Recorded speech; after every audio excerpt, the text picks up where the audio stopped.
विवाह के दो स्वरूप होते हैं, क्रमिक एक विवाह यानी सीरियल मोनोगेमी, एकल विवाह यानी स्ट्रेट मोनोगेमी। क्रमिक एक विवाह सीरियल मोनोगेमी क्या होती है, इसमें एक एक समय में एक से ही आपका संबंध होगा, परंतु वह किसी एक को छोड़कर या मृत्यु के बाद दूसरा विवाह कर सकता है। यानी ये जो इंसान है, इसका विवाह इससे हो गया, ठीक है। तो जब तक ये हैं, ये जब तक जीवित हैं, तब तक तो ठीक है। अगर सपोज इनकी डेथ हो गई, तब ये इंसान किसी दूसरे से भी विवाह कर सकता था, ठीक है। या इन दोनों का जो तलाक हो गया, तब इस केस में भी ये दूसरा विवाह कर सकता था।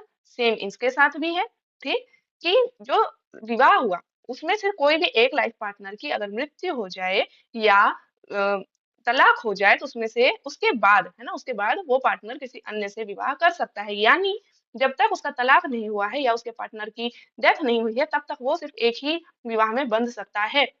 एक के रहते हुए वो दूसरा विवाह नहीं कर सकता है, जब तक उसकी लाइफ में पहले से एक उसकी पार्टनर होंगी, ठीक है। जब वो पार्टनर उनकी लाइफ में नहीं है, जब वो अकेले हैं, उनके कोई पार्टनर नहीं है, सिर्फ उसी केस में वो दूसरा विवाह कर सकते थे, लेकिन एक टाइम पे उस वक्त भी एक ही होगी। आई होप आपको क्लियर हो गया होगा, ठीक है।